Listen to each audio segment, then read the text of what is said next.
ल हेर्नुहोस्, यहाँदेखि मास्तिरपट्टि एउटा ऊ छ, सुसाइड पोइन्ट भन्ने एउटा पोर्टल छ भिजिट गर्ने, झापाको एकदम घुम्नै पर्ने ठाउँ। र यसको सिधै माथि सिरे यसरी हेर्नुहोस्, यो माथि तपाईँको माथि यो कन्याम हो, एकदम रमाइलो छ, दामी छ। हेर्नुहोस् यहाँ मुनि निकै तपाईँको हाइटमा छ यो, हेर्नुहोस् यहाँ मुनि तल कृषिहरू कस्तो राम्रो भएको छ, हेर्नुहोस् त हरियाली। यहाँनिर तपाईँ कृषकहरू काम गर्दै गरेको मजाको छ, हरियाली राम्रो तरिकाले। भर्खर यहाँ बाली उठाएको होला सायद, अब के को लागि तयारी गरेको हो। एकदम मजाको छ है यो, दामी तरिकाको ठाउँ छ, कृषियोग्य ठाउँहरू छन्। हेर्नुहोस् है यहाँनिर दामी तरिकाको कृषियोग्य ठाउँहरू छन्, मजाको छ, एकदम राम्रो छ। तपाईँहरू पनि घुम्न आउनु होला। यो चाहिँ तपाईँको 4 आइलदेखि जस्ट उत्तर कन्याम जाने बाटोमा मास्तिर जस्ट तपाईँको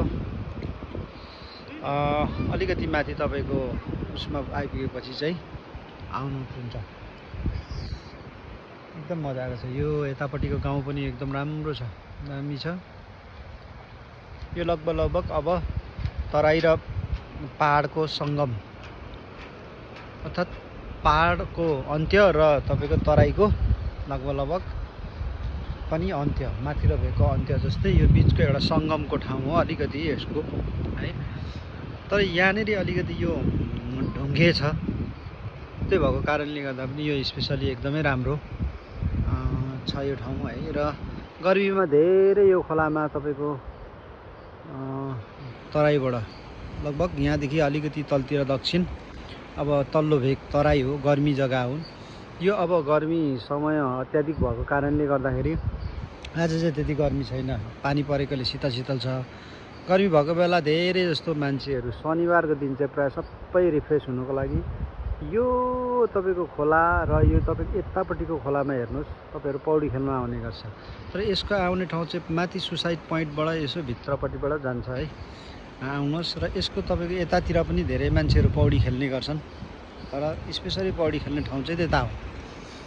र यो एउटा बुद्ध शान्ति गाउँपालिका र यतापट्टि हडिया बुधबारे गाउँपालिका यो जोड्ने एउटा झोलुङ्गे पुल हो र नेपालकै दोस्रो लामो पुल हो यो। र अब यहाँदेखि माथि सबै तपाईँको माथिल्लो भेग पहाडी भेग छ, राम्रो ठाउँ छ। तपाईँहरू पनि आउनु होला, घुम्नु होला है।